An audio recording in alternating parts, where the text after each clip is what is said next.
apa kabar? Luar biasa. Hari ini kakak juga sehat, kuat, semangat untuk memuji Tuhan. Nah, kita akan memulai ibadah kita pada pagi hari ini. Kita akan menyanyikan lagu Aku Bersukacita.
Tuhan Yesus, terima kasih atas berkat-Mu hari ini.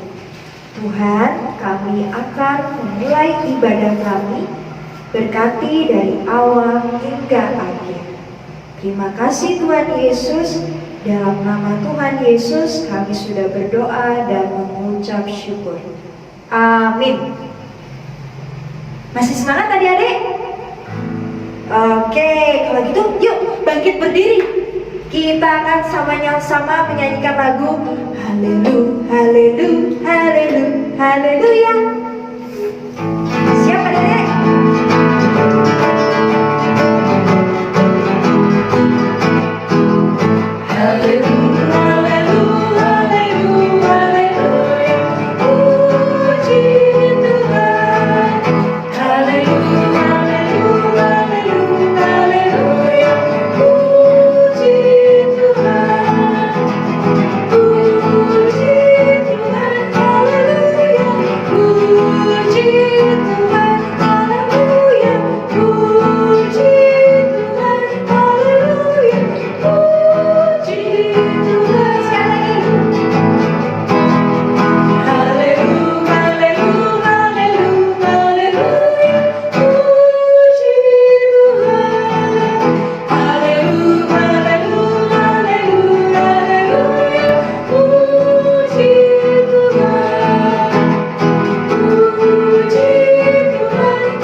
Silakan duduk adik-adik. Kita akan membaca Mazmur. Kita buka Alkitab kita adik-adik, Mazmur 5 ayat 12. Mazmur 5 ayat 12. Kita baca bersama. Tetapi semua orang yang berlindung padamu akan bersukacita. Mereka akan bersorak-sorai selama-lamanya, karena Engkau menaungi mereka, dan karena Engkau akan bersukaria orang-orang yang mengasihi nama-Mu. Kita akan merespon Mazmur yang telah kita baca. Kita menyanyikan lagu Cinta Akan Yesus.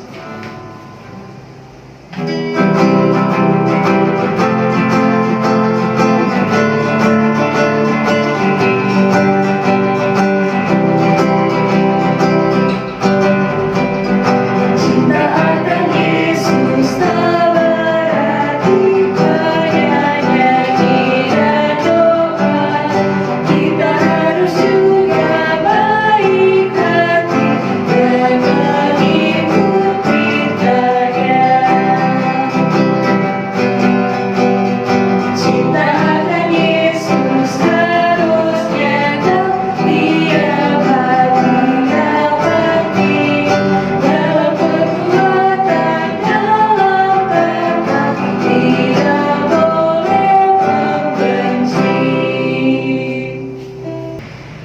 Sebelum kita mendengarkan firman Tuhan, adik-adik siapkan dulu Alkitabnya. Sudah? Kita akan menyanyikan Senang Ku Baca Alkitab.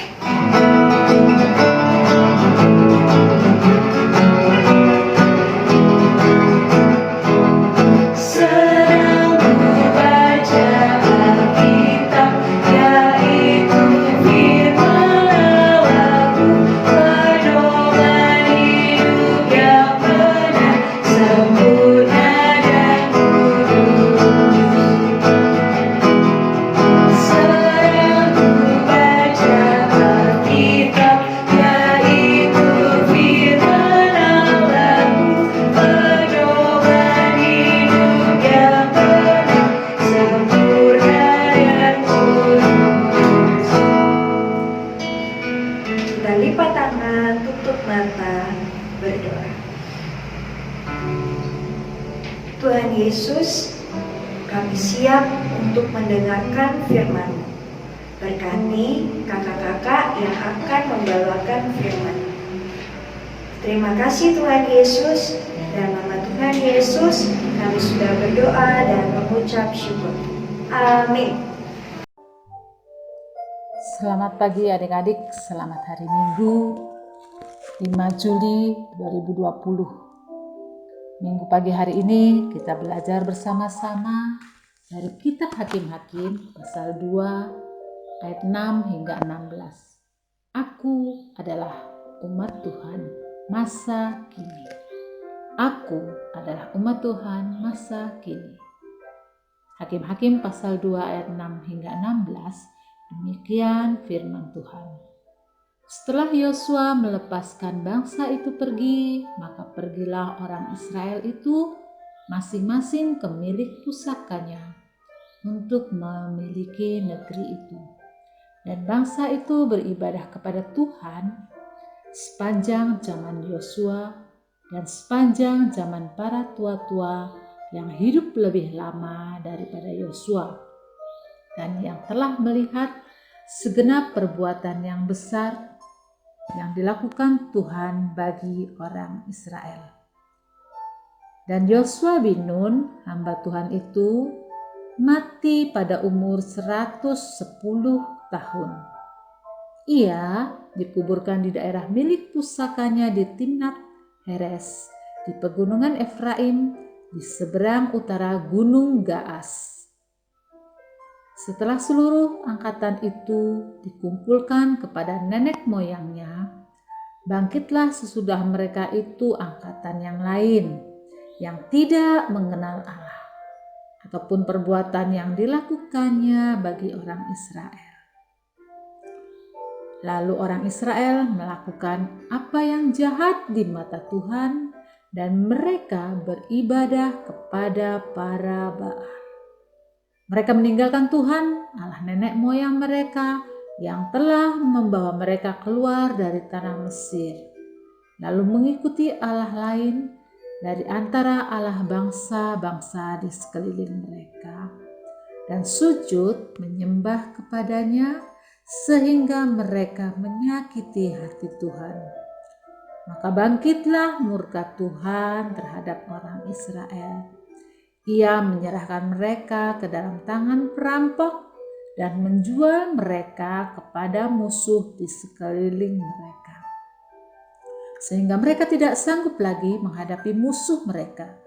Maka bangkitlah murka Tuhan terhadap orang Israel, yang menyerahkan mereka ke dalam tangan perampok dan menjual mereka kepada musuh di sekeliling mereka, sehingga mereka tidak sanggup lagi menghadapi musuh mereka. Setiap kali mereka maju, tangan Tuhan melawan mereka dan mendatangkan malapetaka kepada mereka. Sudah dengan apa yang telah diperingatkan kepada mereka oleh Tuhan dengan sumpah, sehingga mereka sangat terdesak. Maka Tuhan membangkitkan hakim-hakim yang menyelamatkan mereka dari tangan perampok itu. Demikian firman Tuhan. Ringkasan Hakim-Hakim pasal 2, yaitu bahwa bangsa Israel melakukan apa yang jahat di mata Tuhan. Mereka menyembah dewa suku-suku bangsa Kanaan dan melupakan Tuhan. Akhirnya Tuhan marah dan mereka sering kalah dalam berperang. Allah sendiri yang membangkitkan seorang pemimpin lagi bagi bangsa itu. Kitab Hakim-Hakim itu berisi bahwa bangsa Israel sebenarnya sudah berada di tanah Kanaan. Sudah di tanah perjanjian, tanah yang makmur, tanah yang subur. Kitab ini menceritakan tentang para pemimpin bangsa Israel atau disebut hakim-hakim. Istilah ini diberikan kepada para pemimpin bangsa Israel selama pemerintahan Yosua bin Nun sampai kepada Samuel. Yosua sendiri adalah pengganti Musa. Ia berteman dengan Kaleb yang sama-sama mereka mengintai Yeriko, dan akhirnya Yosua memimpin Israel merobohkan tembok Yeriko sehingga bangsa Israel menduduki tanah perjanjian. Mereka berkeliling beberapa kali dalam beberapa hari dan runtuhlah tembok Yeriko. Tujuan kitab ini ditulis untuk menunjukkan akibat ketidaktaatan umat Israel kepada Allah. Mereka sering menyimpang, sering tidak setia kepada Allah. Setelah Yosua dan para pemimpin, hakim-hakim yang lain mati, maka keturunan mereka berbuat yang jahat di mata Tuhan. Mereka berubah tidak setia. Mereka menyembah Baal dan Allah lain. Coba kembali kita lihat di ayat 11 dan 12. Lalu orang Israel melakukan apa yang jahat di mata Tuhan dan mereka beribadah kepada Baal. Ayat 12, mereka meninggalkan Tuhan Allah nenek moyang mereka yang membawa mereka keluar dari Mesir. Mereka lupa, mereka nggak ingat bahwa Tuhan memberikan tulah, Tuhan memberikan hal yang baik pada saat mereka dalam perjalanan dari Mesir ke Kanaan. Berikan banyak mukjizat, tapi bangsa itu seringkali tetap menyakiti Tuhan. Nah, di ayat 13, bangkitlah murka Tuhan terhadap bangsa Israel dan Tuhan menyerahkan mereka kepada musuh-musuhnya. Setiap bangsa Israel itu berperang, mereka kalah. Hal itu berulang kali karena Tuhan tidak memimpin dan menolong mereka. Tuhan ingin melihat sampai di mana kesetiaan mereka. Tuhan mengizinkan itu terjadi kepada bangsa Israel. Tetapi seperti yang tertulis dalam Alkitab, Tuhan tidak akan membiarkan seterusnya dan selamanya bangsa umatnya menderita, umatnya berbuat dosa. Seperti yang kita lihat di Yohanes 3 ayat 16, karena begitu besar kasih Allah akan dunia sehingga ia mengaruniakan anaknya yang tunggal. Demikian pula kasih yang besar kepada bangsa Israel. Kasih Allah kepada bangsa Israel, walaupun mereka sering berbuat salah, tapi Allah tetap dan sangat mengasihi mereka.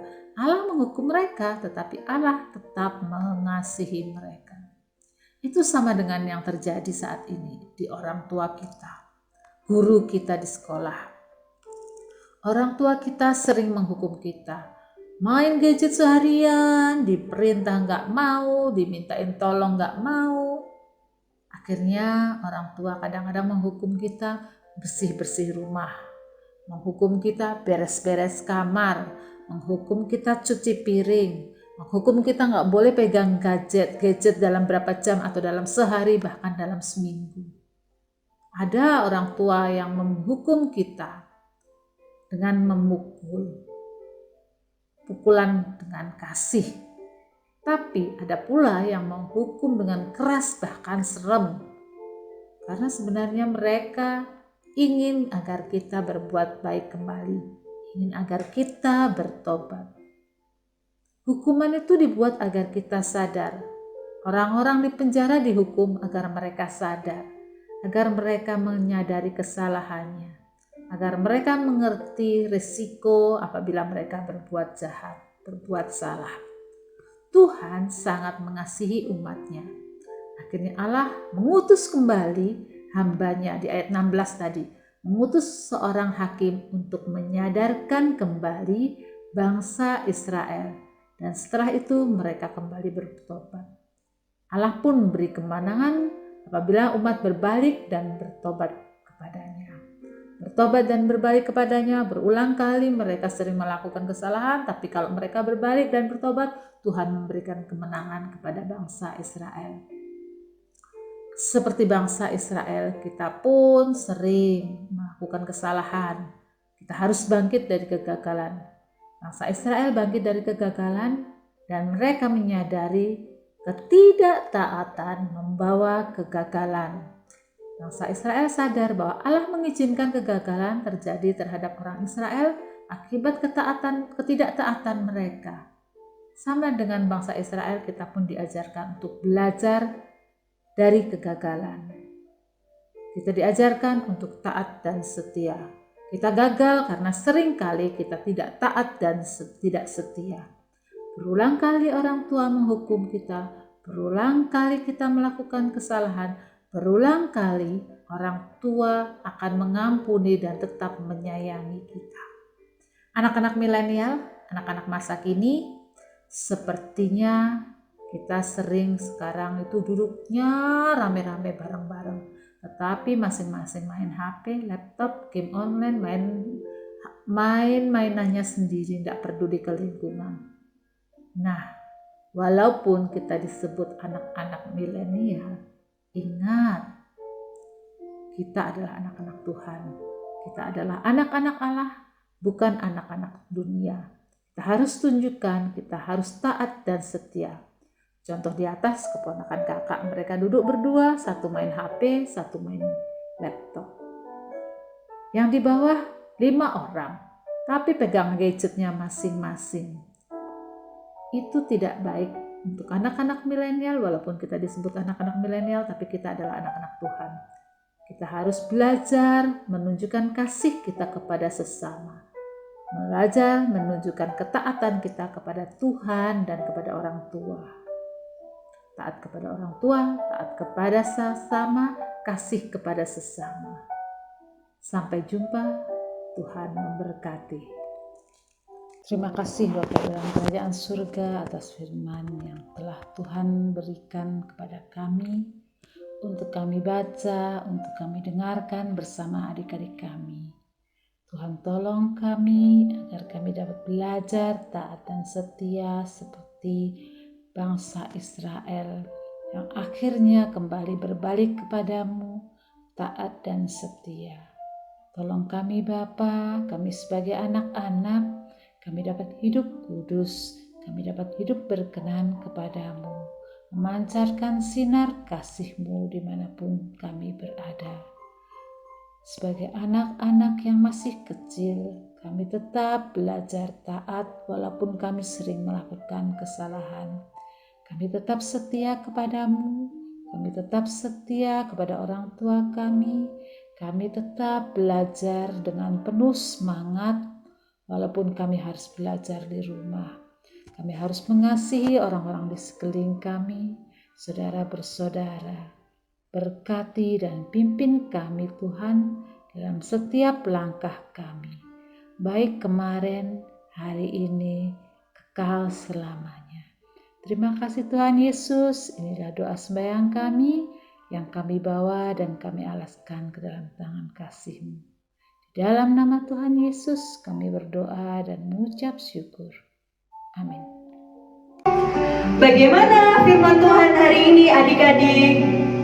Sebagai anak masa kini, adik-adik di tengah new normal harus sabar, harus taat pada Tuhan, harus taat kepada papa mama, dan harus taat kepada pemerintah. Nah, kalau di kehidupan sehari-hari seperti apa ya Kak ya? Ada yang tahu? Betul, 100. Harus pakai apa ini? Harus pakai masker.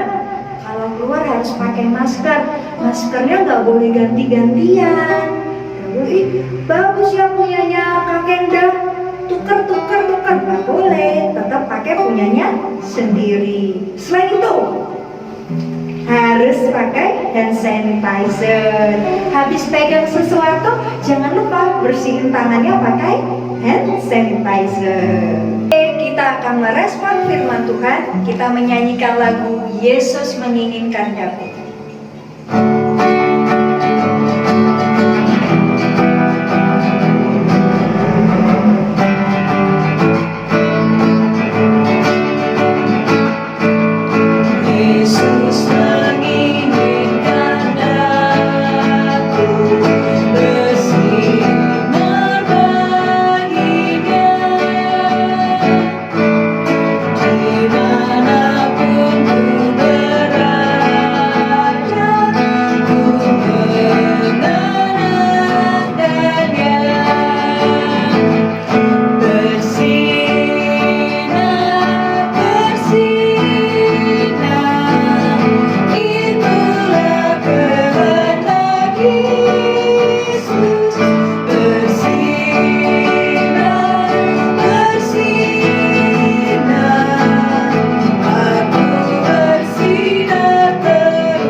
Kita akan berdoa syafaat yang dipimpin oleh Kak Victor.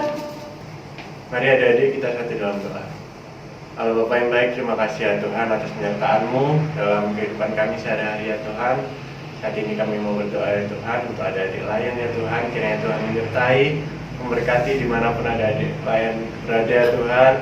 Di dalam sekolahnya, studinya, walaupun di rumah, Tuhan tetap menyertai ya Tuhan.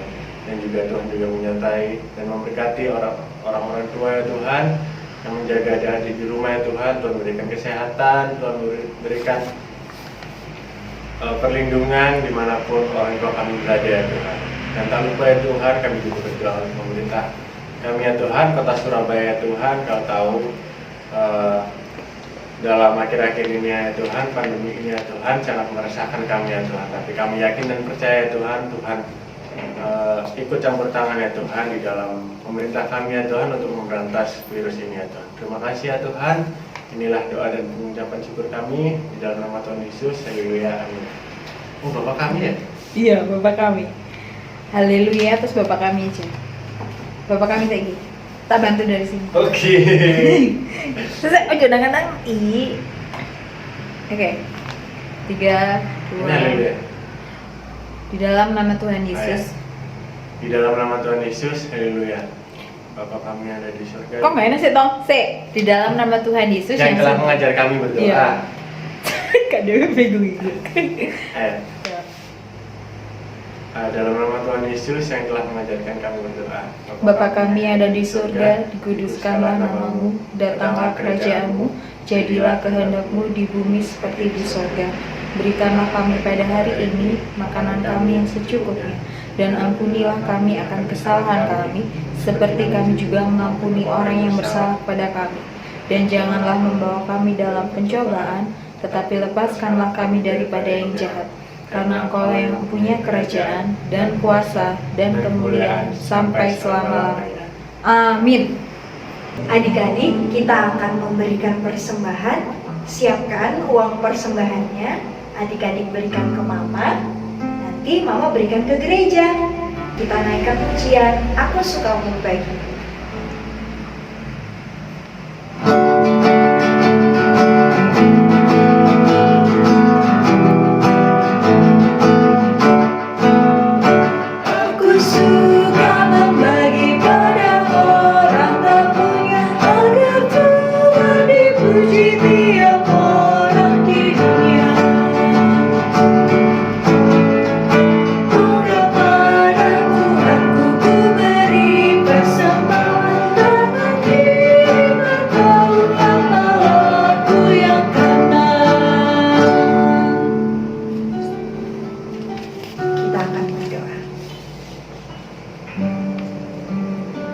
Tuhan Yesus, terima kasih atas berkat-Mu.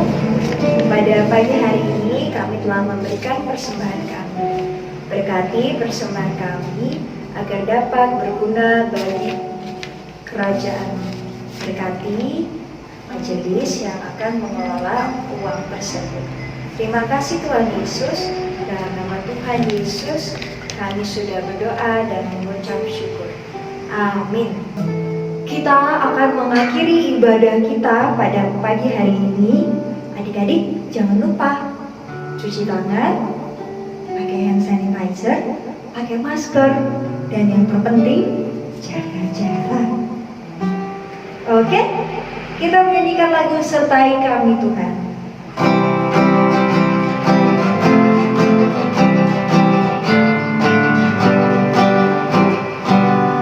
Sertai kami Tuhan dengan anugerah-Mu, berilah pertolongan mengawasi setiap.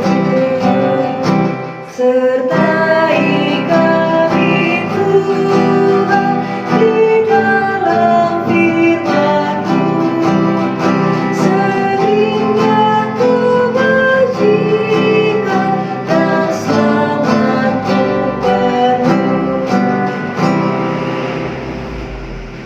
Adik-adik, kita akan berdoa untuk mengakhiri ibadah kita. Kita berdoa.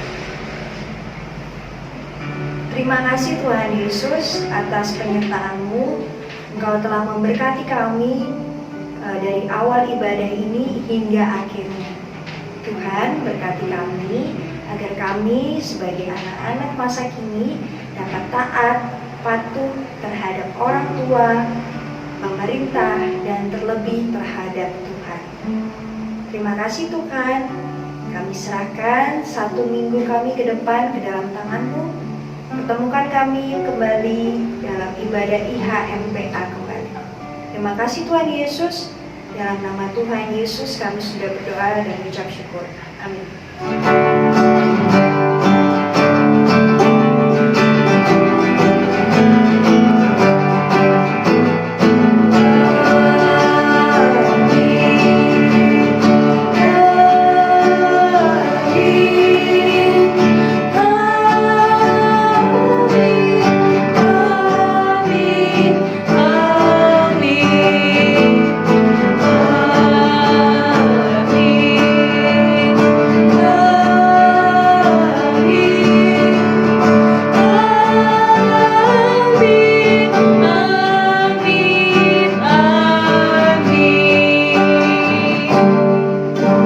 Ibadah telah selesai.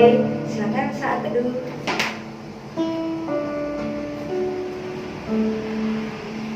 Sampai jumpa minggu depan. Selamat hari Minggu. Tuhan berkati.